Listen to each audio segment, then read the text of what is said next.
ঠিক আছি, তোমাদের কি মনে হয় না সর্বক্ষেত্রে কি আমাদেরকে কি অনার্য হিসেবে আচরণ করা হচ্ছে? সেটা কি তোমাদের মনে হয়? জি মনে হয়। হয় দাদা, পদে পদে মনে হয়, প্রতি মুহূর্তে মনে হয়। বেশ মনে হয় আমরা ম্লেচ্ছ। বেশ, এই কথাগুলোই তোমাদেরকে আমি আসলে বলার জন্য আজকে ডেকেছি এখানে। আমাদের হাজার বছরের যে ইতিহাস ঐতিহ্য, অথচ আমাদের দেশে আমরাই নির্যাতিত, আমরাই অত্যাচারিত, আমরাই নিপীড়নের শিকার। এই অত্যাচার, এই নিপীড়ন, এই নিপীড়ন, এই শোষণ, এই জায়গা থেকে কি আমাদের মুক্তির দরকার আছে? অবশ্যই দাদা। কিন্তু সেটা কিভাবে? দাদা, সংগ্রাম করে। বাহ, সংগ্রাম করে। হ্যাঁ দাদা, আমরা সবাই মিলে একত্র হয়ে সংগ্রাম করতে চাই। বাহ মাধবী, সাবিত্রী, তোমার কি মনে হয়? আমিও সবার সাথে একমত। আমারও মনে হয় আমাদের সবার একসাথে হয়ে সংগ্রাম করা উচিত।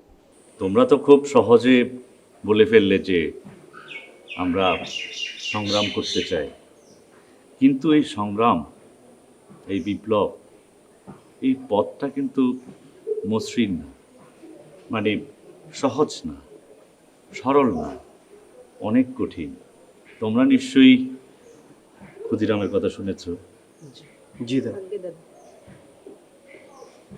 ক্ষুদিরামকে আমরা হারিয়েছি। কেন হারিয়েছি? আজকে যে ভাবনাটা তোমাদের মধ্যে জাগ্রত হয়েছে, সেই ভাবনার কারণেই আজকে কিন্তু আমরা ক্ষুদিরামকে হারিয়েছি। ক্ষুদিরাম চেয়েছে এই দেশের মানুষের মুক্তি, অর্থনৈতিক মুক্তি, সামাজিক মুক্তি, অস্তিত্বের জন্য সংগ্রাম করেছে, আত্মমর্যাদার জন্য সংগ্রাম করেছে, ভালোভাবে বেঁচে থাকার জন্য সংগ্রাম করেছে। আর সেটি করতে গিয়ে আমরা ক্ষুদিরামকে হারিয়েছি।